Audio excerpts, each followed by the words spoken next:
कृष्ण कह रहे हैं कि जब आप सुख दुख मान अपमान को सहलोगे तो आपको ये रिजल्ट मिलता है, सो अमृतत्वाय कल्पते। आज स्टीव जॉब्स को शरीर छोड़े कितना साल हो गया मालूम? 11 साल हो गया। लेकिन आज भी लोग स्टीव जॉब्स का नाम ले लेकर के बातें करते हैं, उनके बारे में कोट्स देते हैं, क्योंकि इसको बोलते हैं स अमृतत्वाय कल्पते। वो अमृत तत्व को प्राप्त कर गए।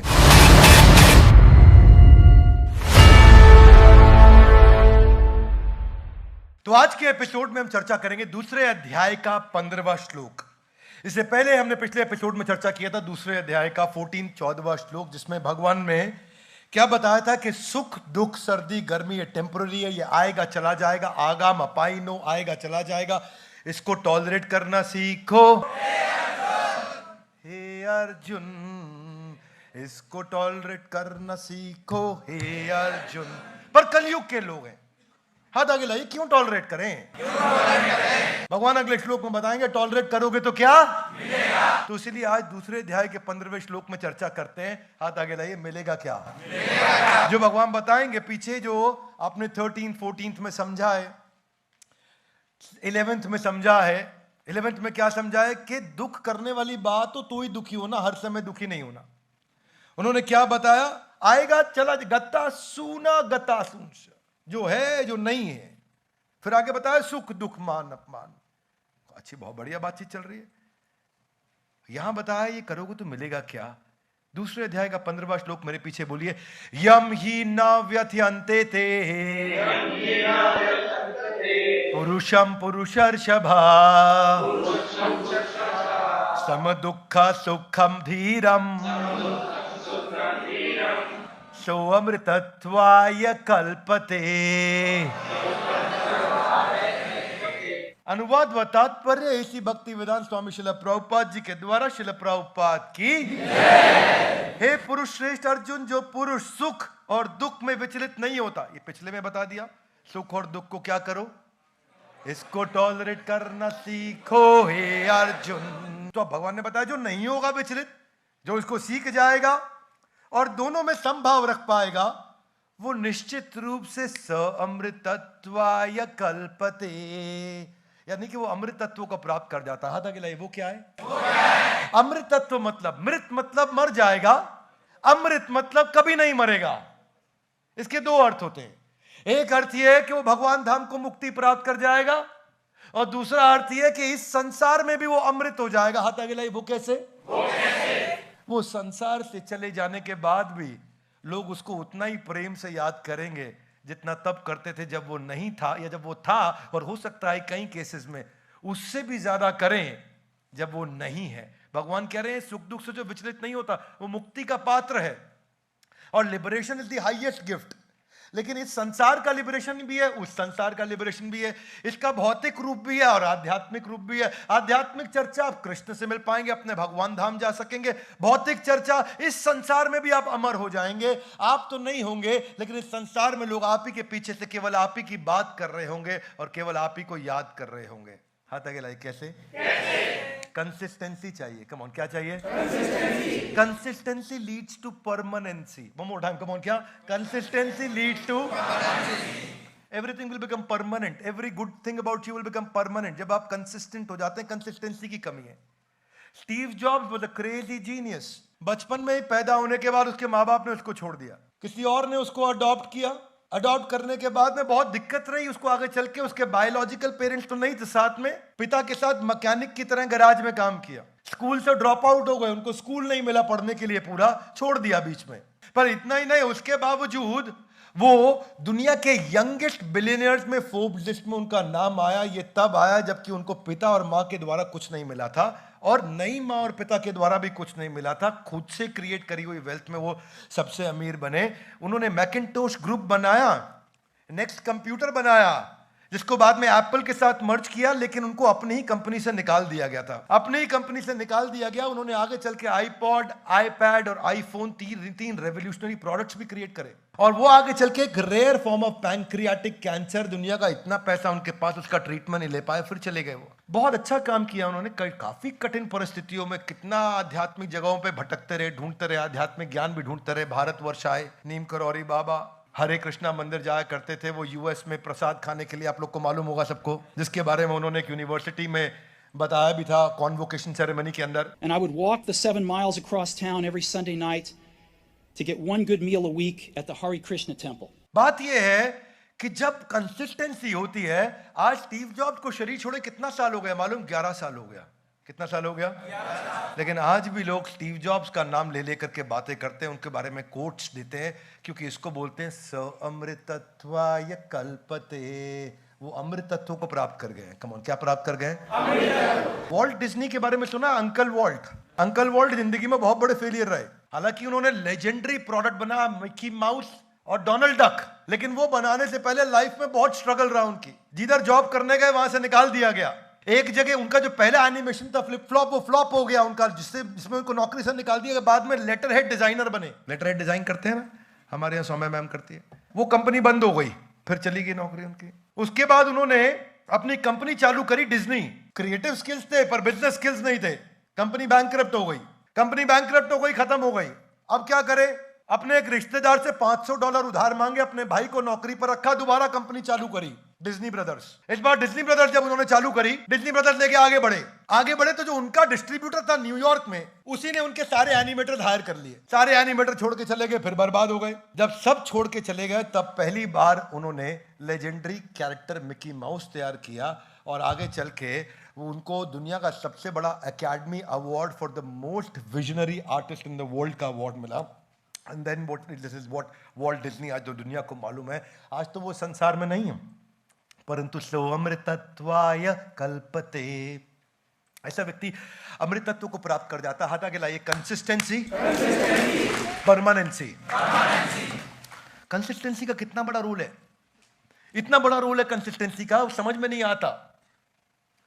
पहला विश्व युद्ध जब हुआ था तो अमेरिका ने हिरोशिमा नागासाकी पे बॉम्ब छोड़े थे। 2 दफा न्यूक्लियर वॉर में सीधा प्लांट के ऊपर बम गिरा, और उनका 2 दफा प्लांट पूरा खत्म हो गया। होंडा मोटर्स का, उसकी कंपनी के फाउंडर थे, उनका नाम था सोइचिरो होंडा। फैक्ट्री खत्म होंडा की पहली बार, दूसरी बार फिर खत्म। बहुत मेहनत करके तीसरी बार जब फैक्ट्री चालू करी, तो कुछ दिन के बाद जापान में उन दिनों अर्थक्वेक बहुत आया करता था। ऐसा भयानक अर्थक्वेक आया, तीसरी बार फैक्ट्री फिर पूरी तरह तहस नहस और बर्बाद हो गई। किसी ने जाके पूछा सोइचिरो होंडा से, अब क्या करोगे? बोले फैक्ट्री बर्बाद हुई है, मेरा कॉन्फिडेंस बर्बाद नहीं हुआ है।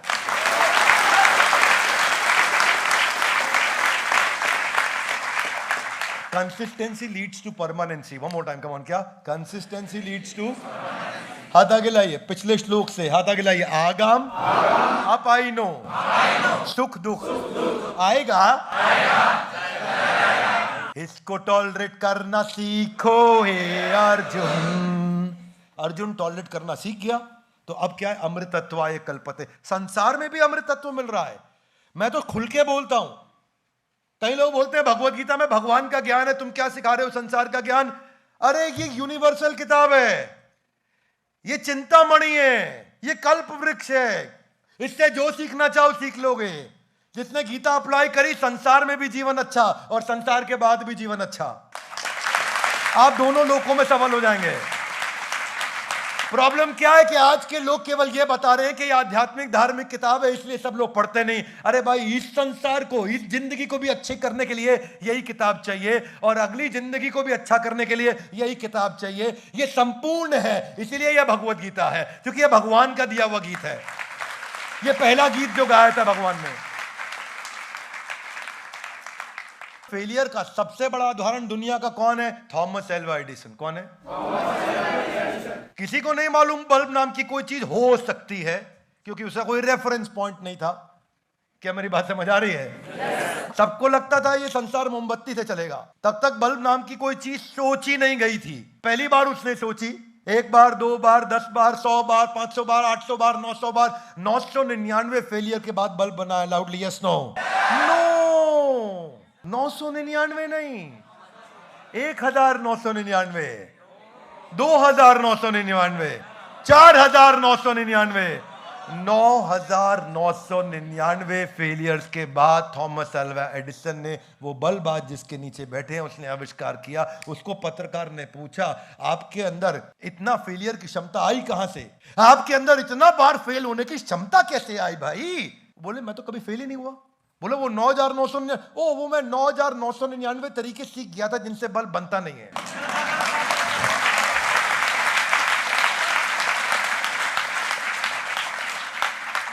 हाथ आगे लाइए। सम सुख दुख धीरम, जो समान रहने वाला है, सुख में दुख में जो धीर है, तो अमृतत्वाय कल्पते, वो अमृत तत्व को प्राप्त करता है, वही तो व्यक्ति अमर होता है। और कौन होने वाला है? वो मिल्खा सिंह, जिसका जीवन इतना कठिन, मैंने उन पर एक वीडियो भी बनाया था, आप लोगों ने देखा होगा, देखा है, फोकस के ऊपर वीडियो बना। पाकिस्तान से आए, माता पिता का देहांत उनके सामने, उनके पूरे परिवार को सामने मारा गया। रहने के लिए उनके पास घर नहीं, पाँव में उनके पास जूता नहीं, पढ़ने के लिए उनके पास स्कूल नहीं, खाने के लिए उनके पास खाना नहीं, पहनने के लिए उनके पास कपड़ा नहीं, चोरी किया करते थे छोटी मोटी, जिसके लिए उनको जेल भी जाना पड़ा। इतना कठिन संघर्ष ही अपने आप में सब कुछ बता देता है कि मिल्खा सिंह जो मिल्खा सिंह बने वो थे कौन? आज तक के ट्रैक एंड फील्ड के सबसे लेजेंडरी एथलीट।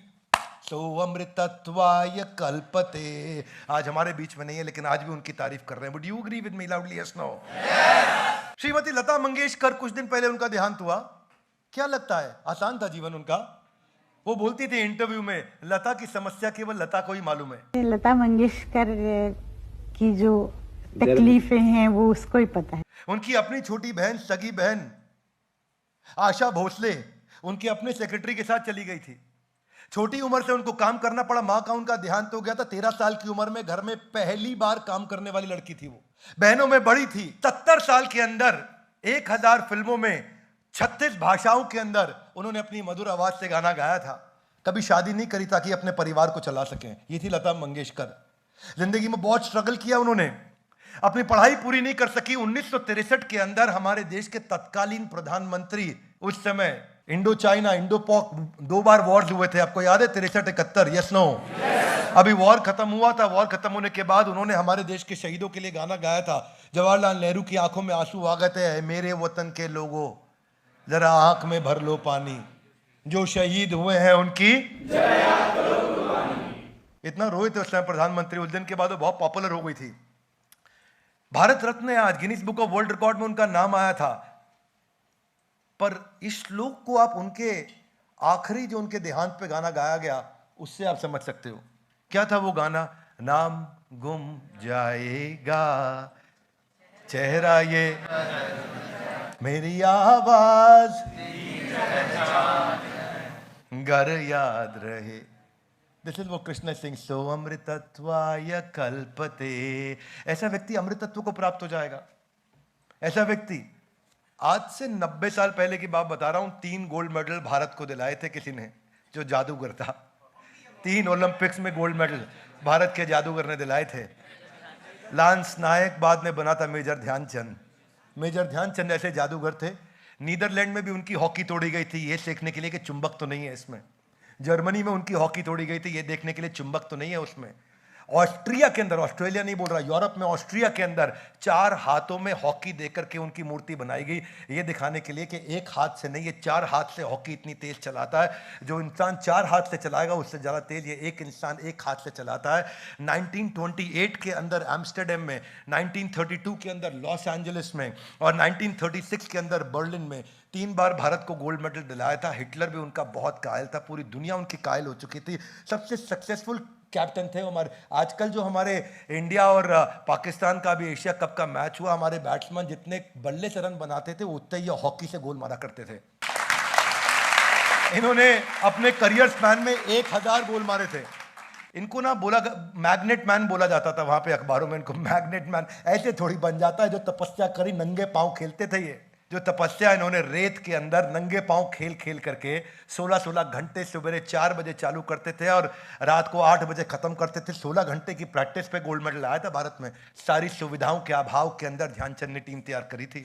इसमें सुख और दुख, मान और अपमान सब कुछ आया था, सब कुछ हो चुका था। और आज वो जो खेल रत्न अवार्ड है, वो मेजर ध्यानचंद खेल रत्न अवार्ड हो चुका है। उनके देहांत के 40 साल के बाद भी प्रधानमंत्री आज उन्हें याद करते हैं। हम उन्हें यहाँ याद कर रहे हैं। ये कृष्ण कह रहे हैं कि जब आप सुख दुख मान अपमान को सह लोगे तो आपको ये रिजल्ट मिलता है। सो अमृतत्वाय कल्पते। आज क्यों चाणक्य पंडित हजारों साल बाद भी याद किए जाते हैं? क्यों? क्या चाणक्य पंडित ने कठिन समय नहीं झेला? जंगल में रहे जिंदगी भर, मालूम है आपको? राजा ने उनको मार के निकाल दिया वहां से, बोला इसको खत्म कर दो, मार दो, बर्बाद कर दो, जेल में डाल दो। और जंगल में जाकर के रहे चाणक्य पंडित जीवन भर। जंगल के अंदर वो गरीब औरत मूरा उसके बेटे को ट्रेन किया। आगे चल के जब आर्मी ट्रेन करी उन्होंने, तो आर्मी किसकी? आदिवासी लोगों की आर्मी ट्रेन करी, जिन्होंने जिंदगी में कभी हथियार नहीं उठाया था, उनके साथ लड़े थे और 3 बार लड़ाई में हार गए थे। और क्या क्या टेक्निक्स और ट्रिक्स और स्ट्रैटेजी, कितनी बार फेल होने के बाद जाकर के नंदा डायनेस्टी को उन्होंने समाप्त किया था। ये सम सुखम धीरम, हाथ आगे लाई, समान सुख और दुख में। मेरा यही मानना है कि अगर आपको भगवत गीता समझ में आने लग गई ना, तो आप तंग नहीं होंगे, इंटरनली बहुत पावरफुल हो जाएंगे। इसीलिए मेरे को एडिक्शन है इसके साथ में। इतना पावरफुल हो जाएंगे कि आप बोलेंगे अपने आप बाउंस बैक होगा, अपने आप। Every setback you will be able to bounce back, you will never go and sit back, you will only every time bounce back. इसीलिए मैं बोलता हूं, भगवत गीता की इतनी तारीफ करता हूं। कई बार लोग सोचते हैं विवेक बिंद्रा का हिंदू एजेंडा है, आरएसएस एजेंडा, बीजेपी। नॉनसेंस। मेरा एजेंडा तुम्हारी जिंदगी ठीक करने का नहीं है, तो चैनल बंद कर दो। अपनी जिंदगी ठीक करनी है तो देखो, भगवान आपको अमर बनाना चाहते हैं, आप बकवास कर रहे हैं आज भी छोटी मोटी। नहीं चाहिए अपने को। हम यहाँ पे कोई व्यूअर गेन करने नहीं आए भैया आपसे, हम आपको वो निस्वार्थ भावना से ज्ञान देना चाहते हैं, कुछ बेचने नहीं आए, सबको फ्री में देना चाहते हैं ये भगवत गीता का ज्ञान, ताकि लोग अपने जीवन को पावरफुल बनाए। भारत को सोने की चिड़िया तभी बनाया था जिस समय भगवत गीता थी और लोग पढ़ते थे। अब पढ़ना बंद हो गया तो आज भारत सोने की चिड़िया नहीं रही, और उसी भारत को वापस सोने की चिड़िया बनाने के लिए हम भगवत गीता लोगों के हाथों में पहुंचाना चाहते हैं। ये मैं गलत होगा अगर मैं कहूंगा कि मैं दे रहा हूं, बिल्कुल गलत होगा, एकदम गलत होगा, मैं नहीं दे रहा हूं। ये इसी भक्ति वेदांत स्वामी शिला प्रभुपाद, जिनके कारण मेरे हाथ में आई थी, जिन्होंने 3 हार्ट अटैक होने के बावजूद यूएस गए थे, जो 40 रुपए हाथ में लेकर के गए थे, जिनके ऊपर हिप्पी सिगरेट पी पी के धुआं उनके मुंह में फेंकते थे, उनको टॉयलेट जाने के लिए लंबी लंबी लाइनों में लगना पड़ता था, उनको कई बार उनका सामान चोरी हो जाया करता था, पर वो अपने हाथों से खाना बनाया करते थे उन हिप्पियों के लिए, जिनको वो भगवत गीता पढ़ाने गए थे। आज उन हिप्पियों को हैप्पी बनाया, लोगों का नशा छुड़वाया। आज पूरी दुनिया में 108 मंदिर उन्होंने 12 साल के अंदर बनाए, जहां 108 मंदिरों में आज भी भगवत गीता पढ़ी जा रही है। और सबसे बड़ी बात जानते हैं क्या है? आज किसी भी समय, इस समय में भी और जिस समय आप ये वीडियो देख रहे हैं उस समय भी, दुनिया में किसी ना किसी मंदिर के अंदर भगवत गीता पढ़ी जा रही होगी, क्योंकि ये इसी भक्ति वेदांत स्वामी शिला प्रभुपाद के द्वारा किया गया है। इसी को बोलते हैं एशे एबे यश घुषुक त्रिभुवन। आज तीनों लोकों में उनका गुणगान हो रहा है। सो अमृतत्वाय कल्पते, ये अमृतत्व को प्राप्त किया उन्होंने। एक ऐसा पावरफुल ग्रंथ है जिसका हर वीडियो एक इंसान को पूरा देखना चाहिए, हर वीडियो अपने लालच के लिए पूरा देखना चाहिए। क्या बात कौन सी कब दिमाग में घर कर जाए और दिमाग का स्विच ऑन कर दे और गेम चेंज कर दे, आपको खड़ा कर दे, और जो आग तैयार हो जाएगी ना, आप you will become undefeatable, powerful missile बन जाओगे, गाइडेड मिसाइल। वो हरा नहीं पाएगा कोई, आपको दुखी नहीं कर पाएगा जिंदगी में। हर दुखी इंसान को पावरफुल बनाने के ये टूल है, ये महामंत्र है भगवत गीता। ये कृष्ण का दिया हुआ गीत है, किसी साधारण ऑथर का नहीं है। इसी को हम पढ़ने के लिए एकत्रित होते हैं हर बार। आप भी आइए हमारे साथ, आके एकत्रित होइए, उसको पढ़िए, सुनिए हमारे साथ।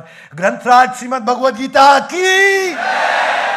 हमारे साथ जुड़े रहने के लिए, इस सीरीज के सारे एपिसोड आके देखने के लिए आप सबका हृदय की गहराई से प्रेम पूर्वक बहुत बहुत थैंक यू वेरी मच।